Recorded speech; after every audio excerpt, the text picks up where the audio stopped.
I invite you to grab a Bible. That's what we do during this time. Grab a Bible, turn one on, and go to the book of Daniel in the Old Testament. And we're going to spend another time exploring another story in the book of Daniel as we're journeying through it. This is a book that tells the story of four Israelites, four of God's people who are taken captive and from their home city in Jerusalem, and they find themselves exiled in Babylon, in a foreign land. They're adjusting to new culture, and it's the story of their struggle to be faithful. So that's why we've called this whole series Faithfulness in Exile. And this week, as we're in chapter 3, it's another one of these stories. It's actually one of the more well-known stories. It's the story of Shadrach, Meshach, and Abednego in the fiery furnace. You know this one? Yeah, many of you do know this. My hunch is that many of you know this story because you were maybe first exposed to it, or it exists in your memory because of talking vegetables, is why you know the story. For better or worse, that's the reality here in America. Or you know it from a form that you were first introduced to it, which was in some sort of cardboard children's book, one of with the hard covers. And this is one of those stories in the Bible where once it lodges in your memory at a young age, if that's true for you, it's hard to ever graduate beyond that. Which is namely that it's a good religious story with a moral of obey God no matter what, at all costs. That's fine, right? But then to think that somehow wraps up what this story is all about is a tragedy, because it robs the story of its real power. This story is actually not a child's play at all. This is a dangerous, extremely explosive story. The issues that are the focus of the story of Shadrach, Meshach, and Abednego, even to say it, Shadrach, Meshach, and Abednego, makes you want to think of a children's song or something like that. But the focus of this story is not child's play. It's actually really uncomfortable because what this story focuses on is two things that you're never supposed to bring up in polite conversation. And that's politics and religion, right? You're at the barbershop, you're at dinner with your friends or in-laws or whatever. Just don't start talking about either of these two topics. It's probably not going to go well. But Daniel 3 is going to force us to go there. So, Surgeon General's warning.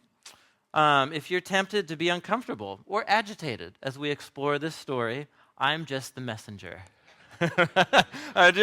You might be tempted to focus your agitation on me because my mouth is the one making sounds and talking to you. But all I'm trying to do is unpack what the story is really doing.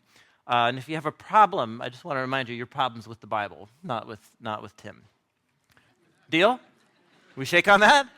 All right. Some of you have tomatoes in your pockets or purses, but don't throw them. Throw them at your Bible. Here's what I want to do. Since the talking vegetables have hijacked this story for us in our culture, I just want to put an image in front of us that I think will shake us awake, help us realize that the stakes are high when it comes to this story. You'll see a picture here of two individuals, one of whom most of you ought to know immediately who one of those men is. It's obviously Adolf Hitler. And the man to his right is a man maybe you've never heard of him before. His name's Baldur von Schirach. And Baldur he was like the ideal German youth. He joined and enrolled in service of the Nazi party when he was 18. And within 8 years, by the time he was in his mid-20s, he was the head and the architect of Hitler Youth. If you don't know about Hitler Youth, Google it. At Wikipedia. It's fascinating as a social experiment of indoctrinating a whole generation of youth in the ideology of the Nazi government.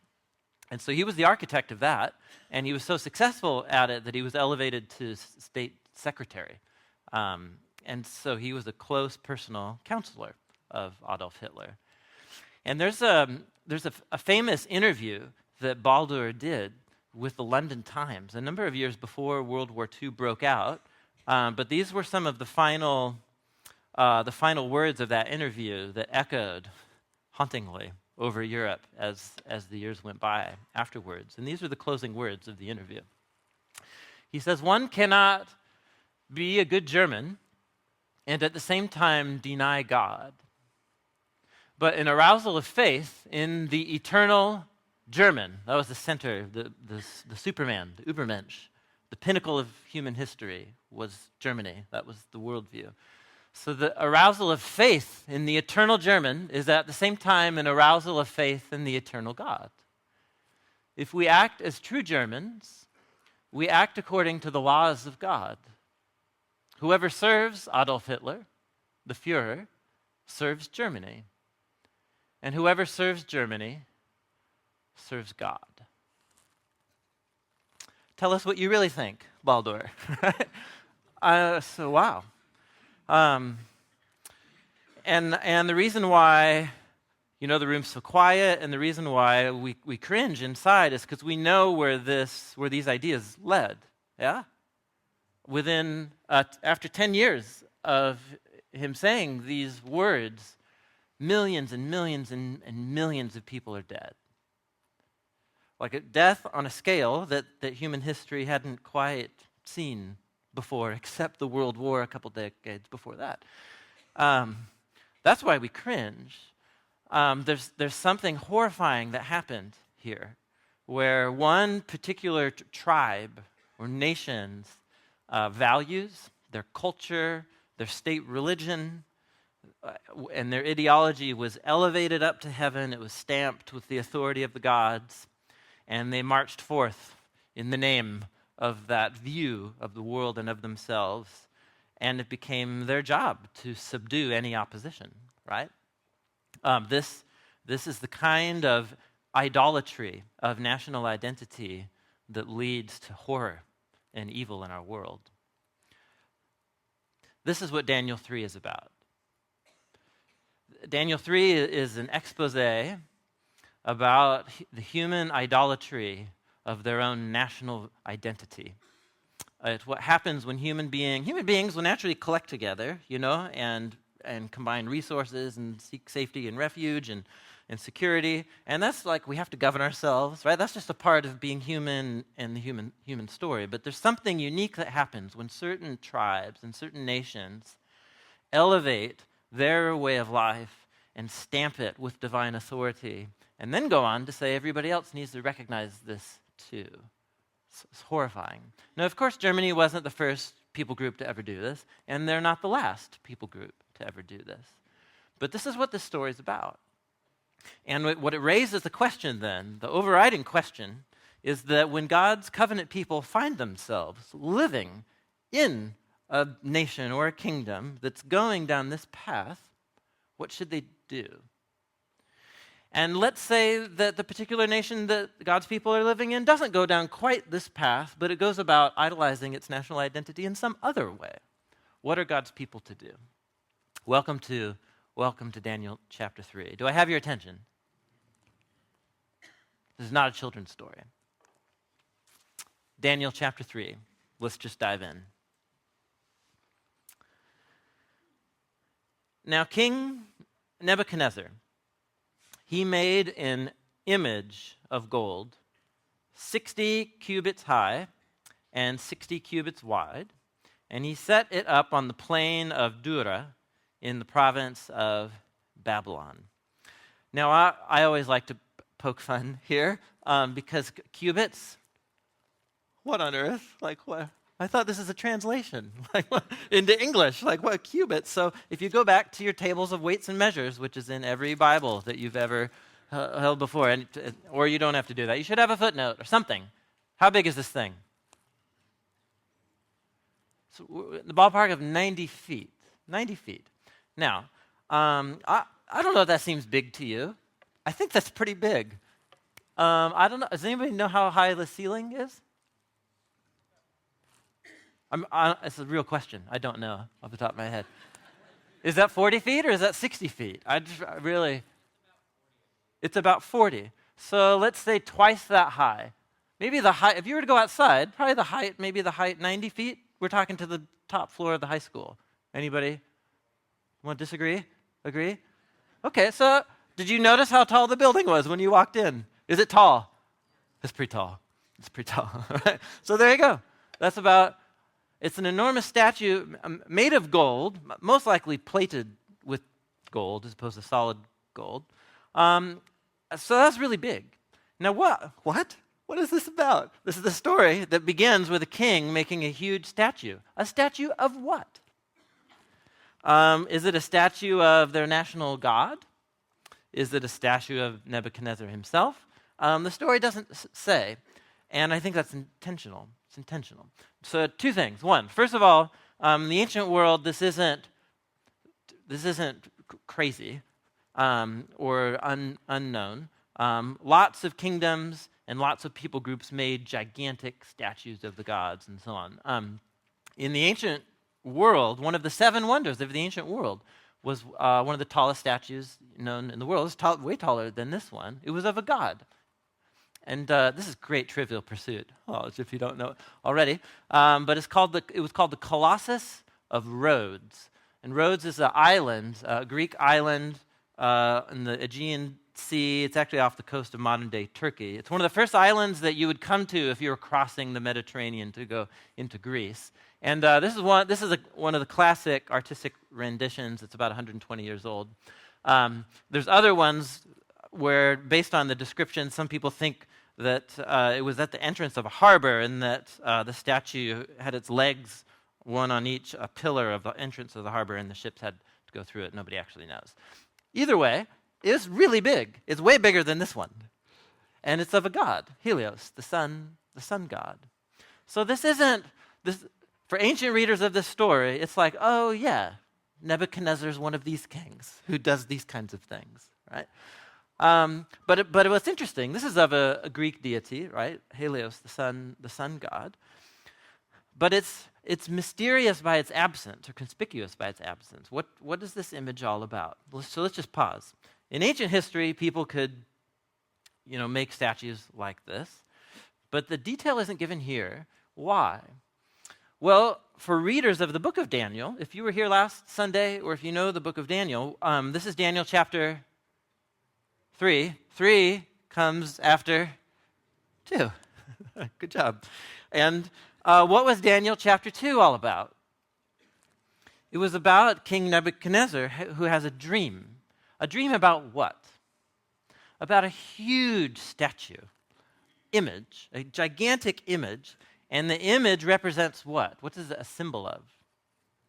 It's a symbol of kingdoms, of national power, right? A whole train of kingdoms, and Nebuchadnezzar is the gold head of that kingdom. So maybe, he was inspired by his dream to then go and make this thing. We don't know.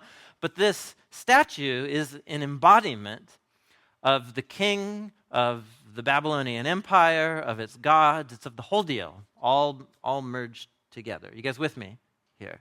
So we're not told. It doesn't matter whether it was an image of the king or of the gods. The whole point is this is in the book of Daniel, it's portraying human kingdoms and their exaltation of their own power and so on in the form of this image or this statue.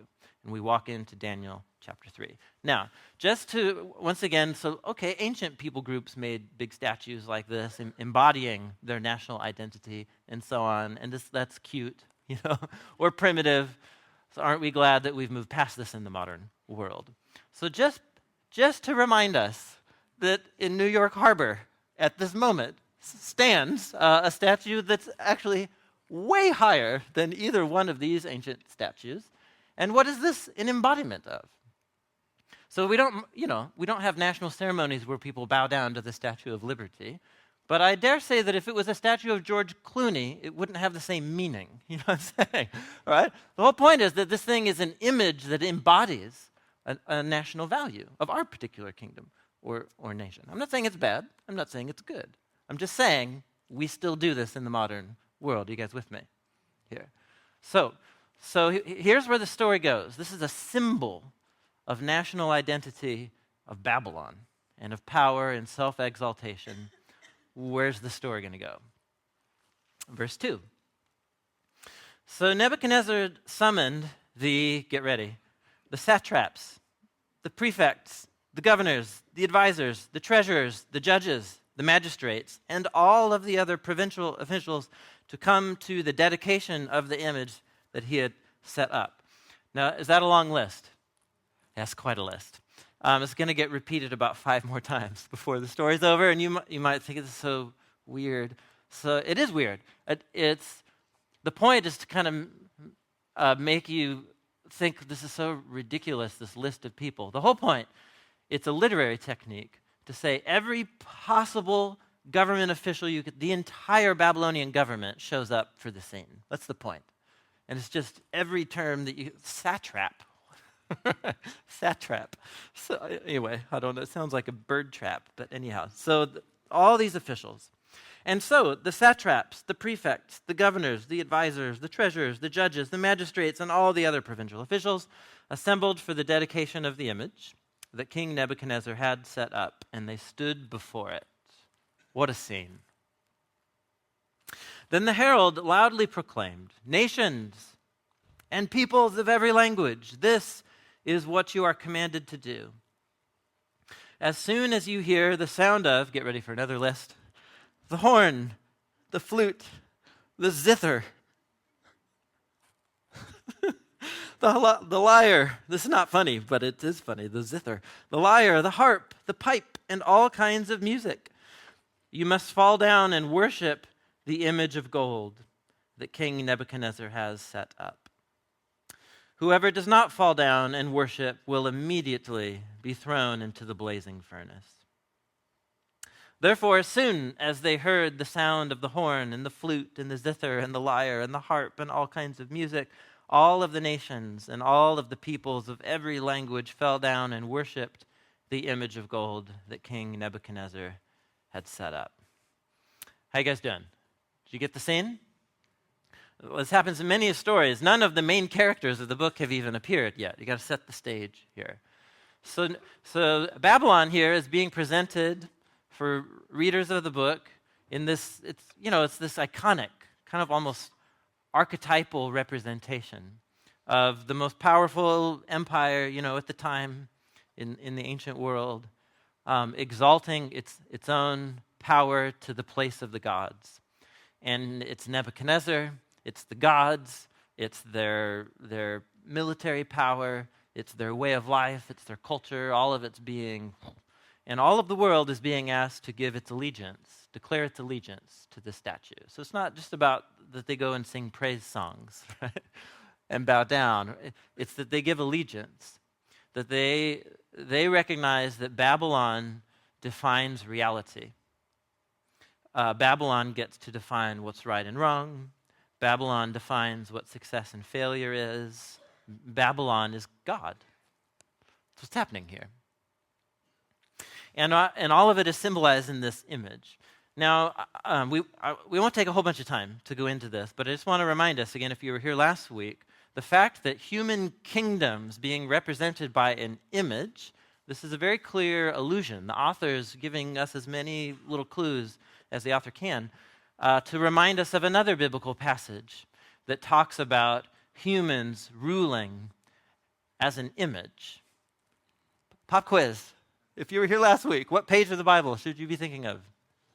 Page one of the Bible. Because page 1 of the Bible sets the stage for the whole storyline of what humans are and of what humans are here for. And the first description in the Bible of what humans are here for is to exist as an image.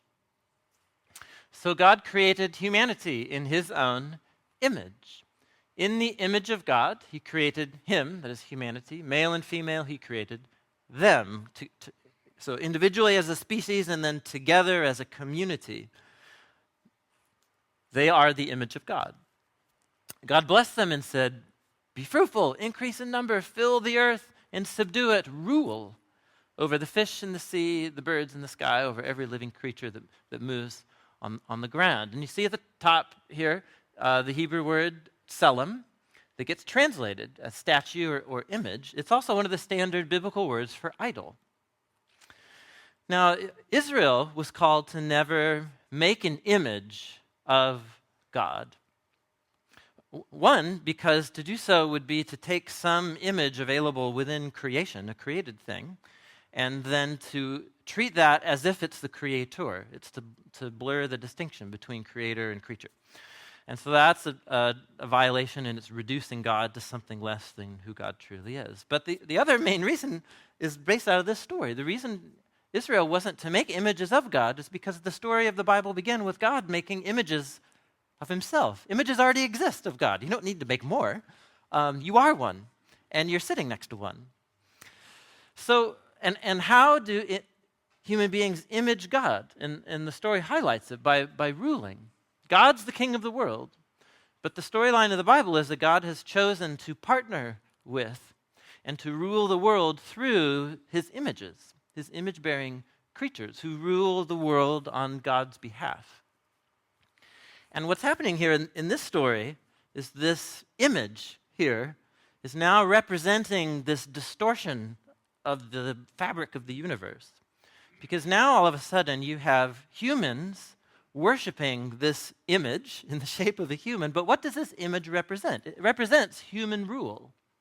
It represents humans creating a nation and an empire and a way of life and a culture, and then treating that as if it's God. Are you with me? And so it's very dangerous, right? Human history shows us this is extremely dangerous when human beings mistake the life that they have created with God itself. And so all of a sudden, worshiping this image is not a way of being faithful to the Creator. It's a way of ousting and usurping the Creator, which is exactly what the story goes into. Look what happens in verse 8. Now, in this time, some astrologers came forward, and they denounced the Jews. They said to King Nebuchadnezzar, "May the king live forever." Once again, practical wisdom from the book of Daniel. If you ever meet a king, just say that. Say that first. "May the king live forever. Your Majesty has issued a decree that everyone who hears the sound of the horn and the flute and the zither and the lyre and the harp and the pipe and all kinds of music must fall down and worship the image of gold.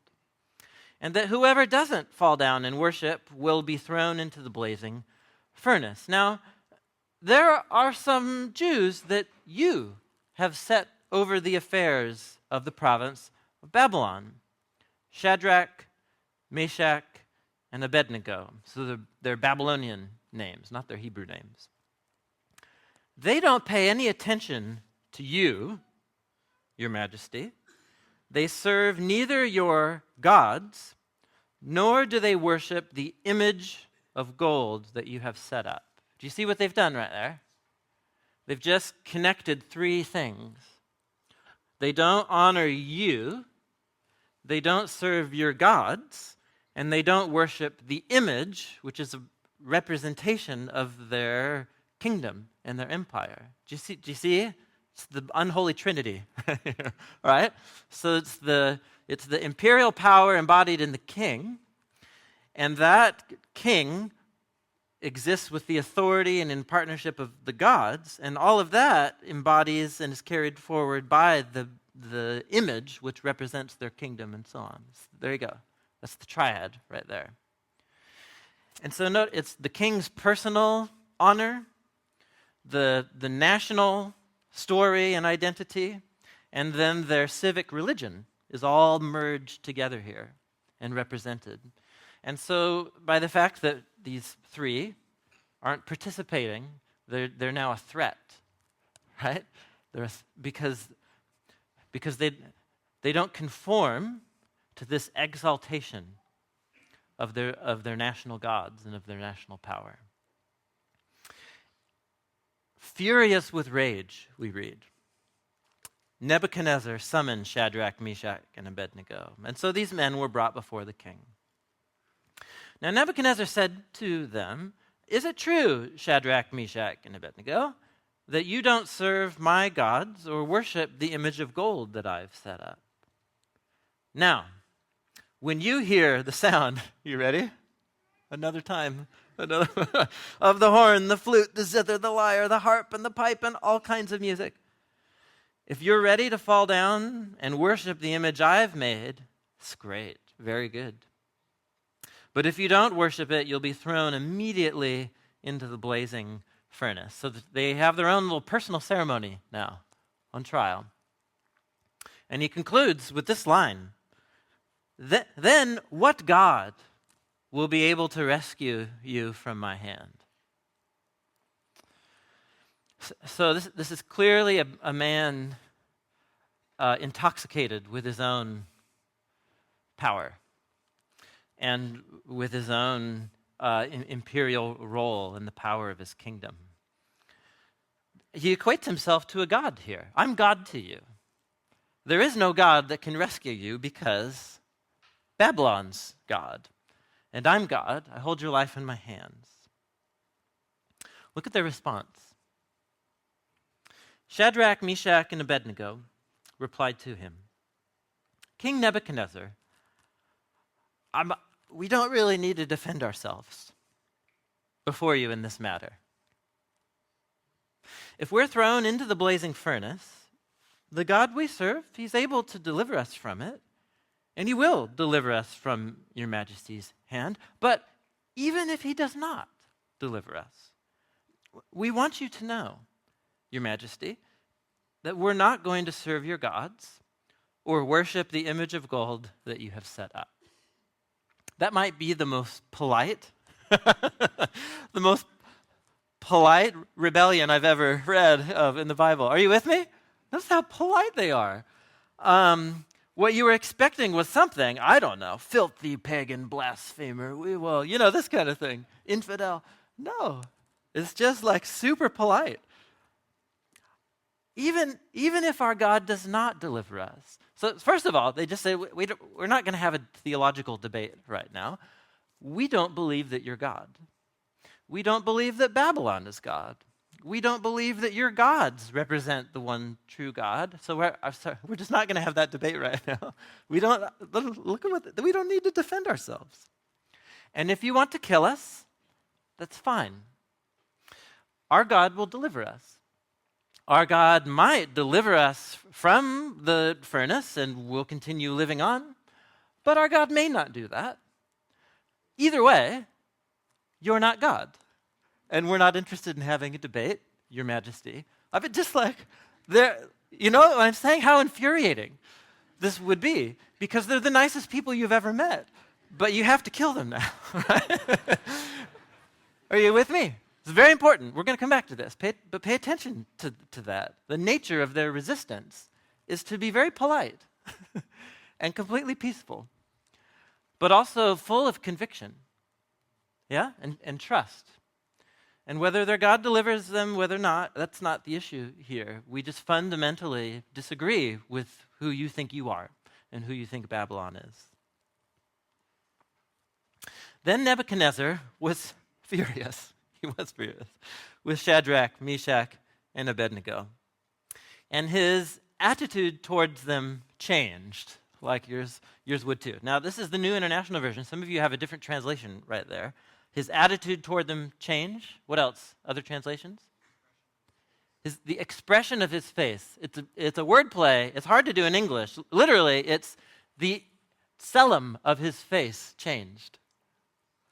So, the king of Babylon creates a selim that embodies him and his kingdom's power and authority. But he can't control these three men who won't give their allegiance and devotion to it. And so the king who can make the whole world bow down to his selim now can't control his own selim. Do you get it? You're supposed to snicker or laugh or something. He can't control his own image of his face. He just unleashes this affront to his authority. So he commanded some of the strongest soldiers in his army to tie up Shadrach, Meshach, and Abednego and throw them into the blazing furnace. So these men, still wearing their robes and trousers and turbans and other clothes, this great Babylonian fashion right here. So the whole point is haste. Like they don't put them in detention, they don't strip them, they're just on the spot. They're tied up. The king's command was so urgent and the furnace so hot that the flames of the fire killed the soldiers who took up Shadrach, Meshach, and Abednego, and these three men, firmly tied, fell into the blazing furnace. The portrait of Babylon here, it's very careful, right? So you have this king who's quite full of himself. But then you also, what happens when a leader and a nation, right, exalts itself to this divine status? Well, first of all, this is delusions of grandeur.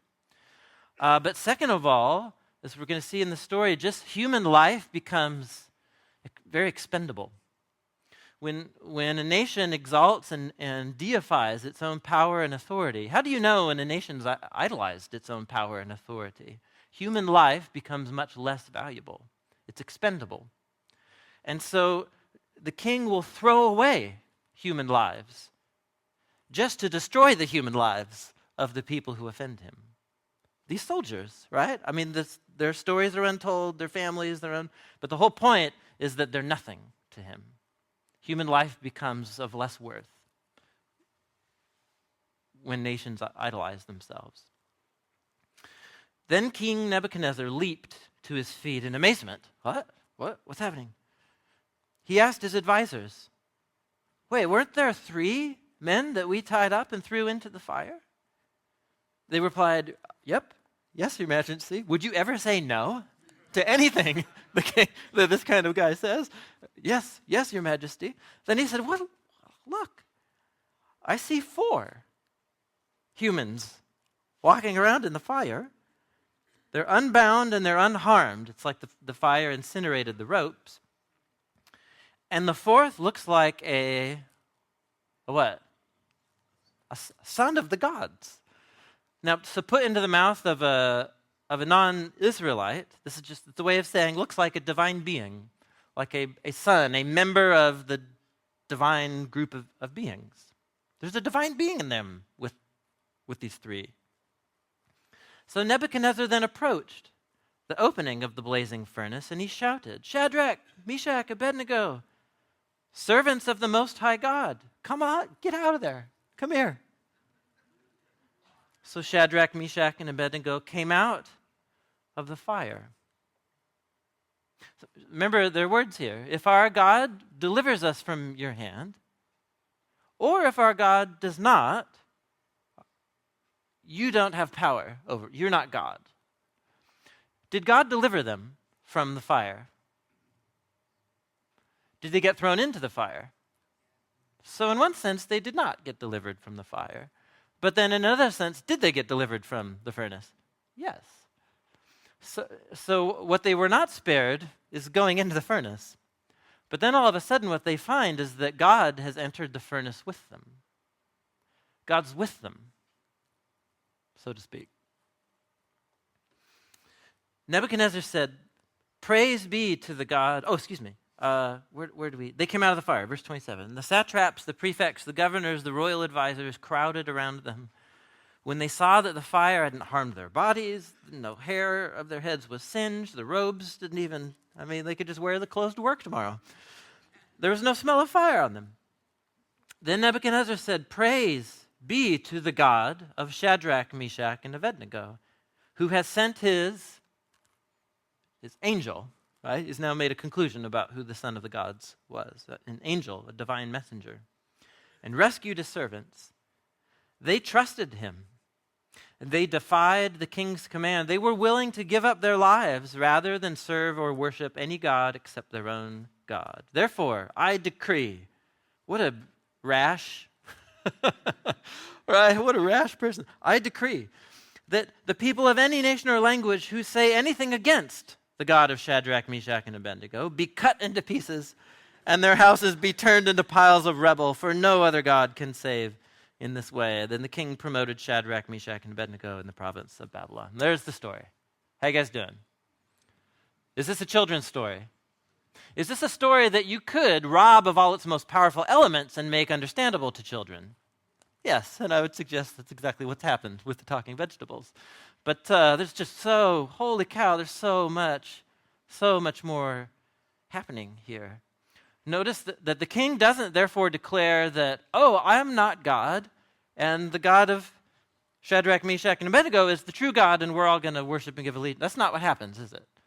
He just says, these guys have something going on with them. Don't mess with them or their God, or else I'll kill you. That's what he says. And that's kind of true to his character that we're seeing in the story here. What's the story about? This is a story about one particular nation, but it's Babylon, right? And Babylon in the Old Testament and right on through into the New Testament, it refers obviously to a historical kingdom in Israel's history. But the portrait of Babylon in the Bible becomes something like in the Transformers, in the cartoons. Back when I was a kid, there was this one Transformer. It was a bad guy, Decepticon, and it was called the Constructicon. And there were actually 6 different, like a dump truck and a bulldozer, and they were all robots. But then when they really had to kick some butt, what they would do was combine into this ultra thing. You know? Does anybody remember the Constructicons? Nobody. Okay. Or Voltron. Think of Voltron, right? The whole point is some mega creature that's made up of every other creature, and they combine forces and become... That's Babylon in the Bible. Babylon's larger than life. It appears right in the first pages of the Bible, in the Tower of Babylon, and it's this image of humanity unified to God. We'll build a tower that reaches up to the gods, right? This affront to the gods. And then right on through into Israel's history, it becomes this archetype of this self-exaltation of humanity and human kingdoms. And so it's why the author of the vision of the Revelation at the end of the New Testament will use Babylon to describe this archetype of humanity in conflict and rebellion. There you go. It's larger than life here. It's about an ancient kingdom, but this ancient kingdom just becomes an image of just everything that's wrong with the human race. And this story is an expose on the danger and the horror and the ridiculous consequences that happens when human kingdoms exalt themselves and when they elevate their national way of life to the place of the gods and stamp it with divine authority. And so it raises the question then, what are God's people to do? Like, how are God's people to respond in a situation like this? Because we can't, this isn't just an ancient thing. This is part of the Bible's depiction. And God's covenant people have always, throughout history, found themselves living in different kingdoms that exalt their national identity to divine proportions. And I think it's a unique question and problem for us living in the modern West. If you're older than 16, which I'm scanning, it's most people in the room, you're older than 16? The fact that you're older than 16, which includes me too, means that there's something about you that 100, 200, generations that gone by, you are associated with a chapter in human history that's not pretty. If you're older than 16, you're born into this century where more humans were murdered at the hands of other humans on a scale and a proportion that's never been known in human history. Right? You were born in the bloodiest century in human history if you're older than 16. That's part of our legacy to the future. And how did that happen? Well, for lots of reasons and lots of things, but one of the main perpetrators was national ideologies where a nation began to exalt itself to the place of a god. Germany being one case. Of course, there were many of these regimes that banished God, right? Like multiple of the communist regimes, but in so doing, they just elevate themselves to the place of God, but trying to banish the idea of God by putting themselves. Are you with me? Like that's the 20th century, the 19th century, 1900s was that's the legacy. And it's precisely because of what this story is all about here. Like this isn't an idol issue. This isn't ancient peoples. This is our problem of the human condition right now. And so what are God's people to do? And I just want to develop a few thoughts as we close, based off of the response of Shadrach, Meshach, and Abednego, which made us laugh.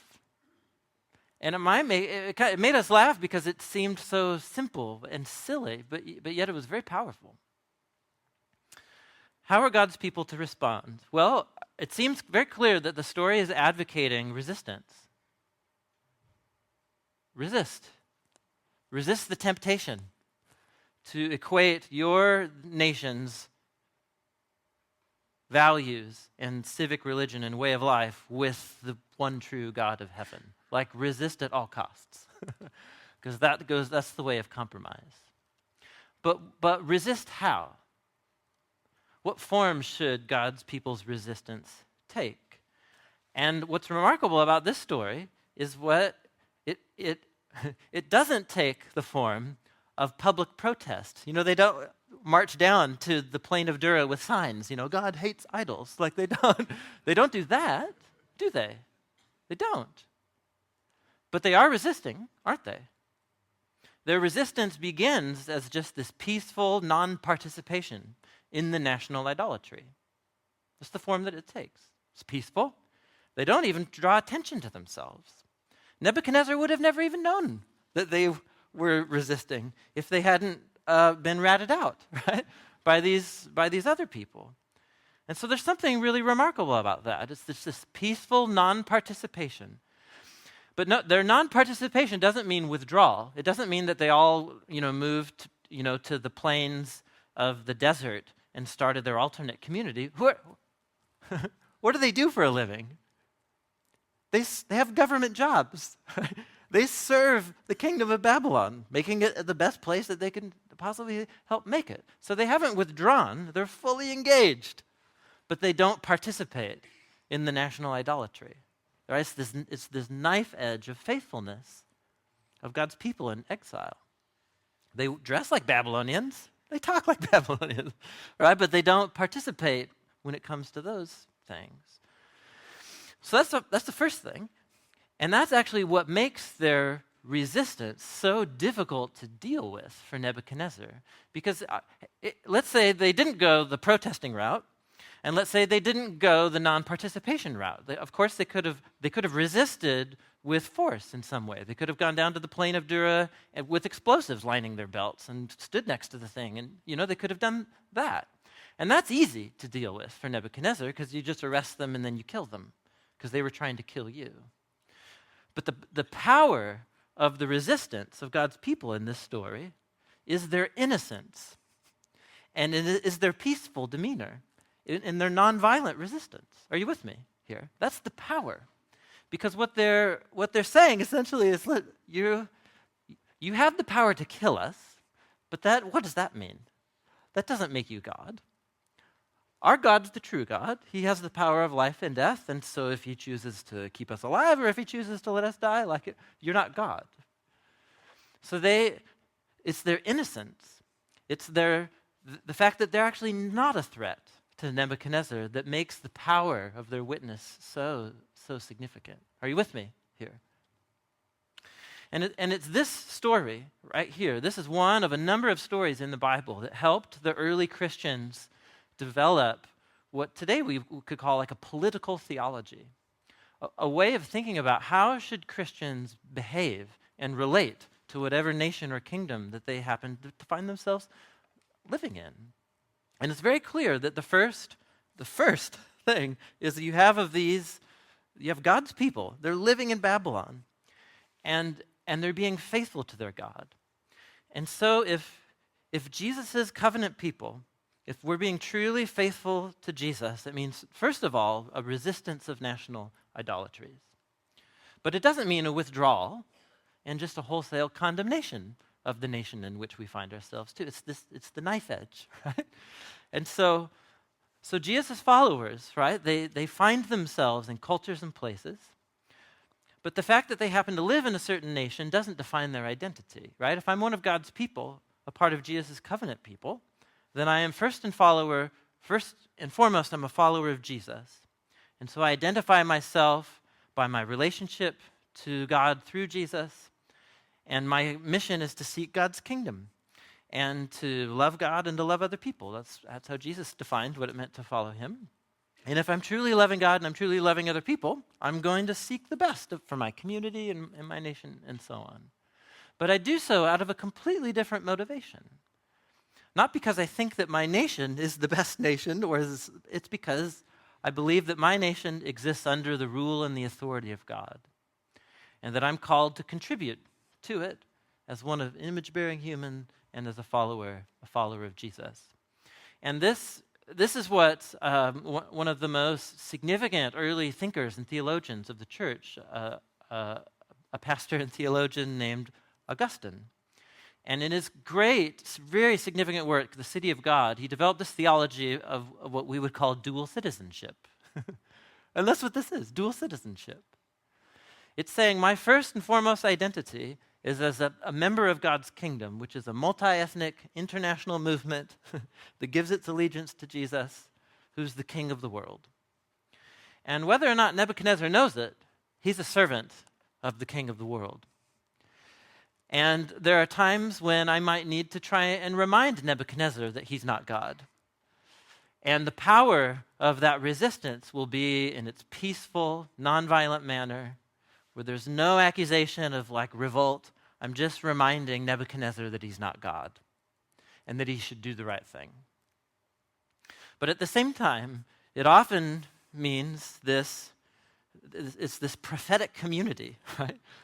This community of resistance, but it resists by seeking the well-being of Babylon at the same time. And this is it's the knife edge, and it's the challenge that God's people are called to. Are you guys with me here?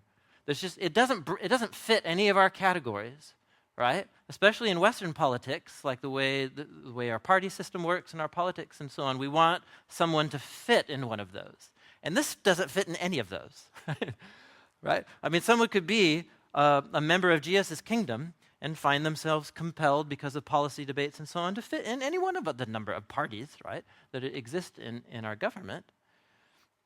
But the danger, and what all of us are called to, is to dethrone, right, our national identities and to exalt the one who is the true image of God.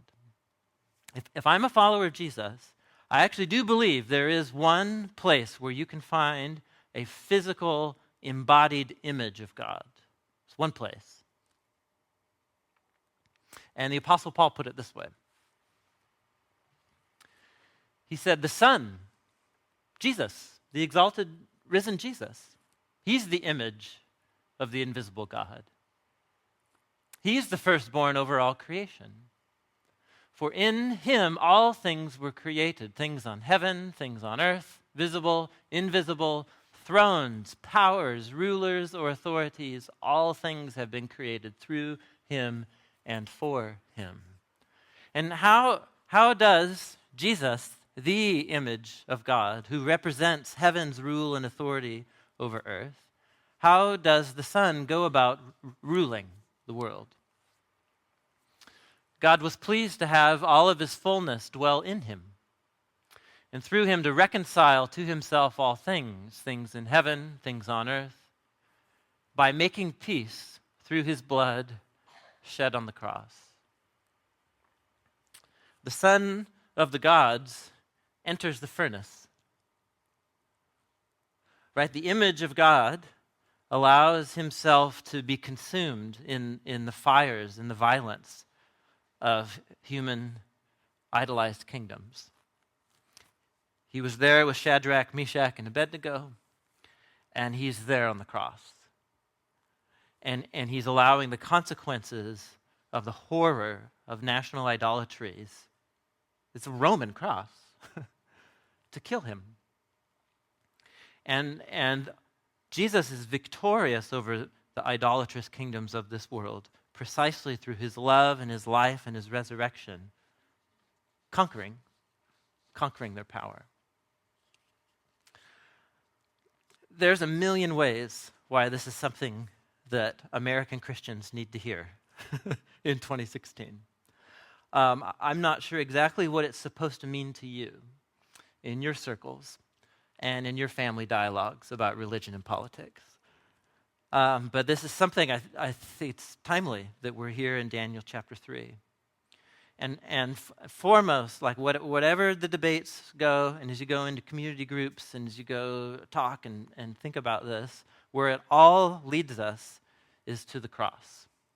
Because the cross is the place where we find God's rule and authority, his love, his self-giving love, giving up authority in order to take it up in the life and the death and the resurrection of Jesus. And so when we come to the bread and the cup today, we're declaring allegiance to the King. We are participating in the kingdom of God that says our God chose to conquer death and human evil by letting it conquer him so that he could overcome it with his love and with his life. Amen? Amen. Let me close in a word of prayer.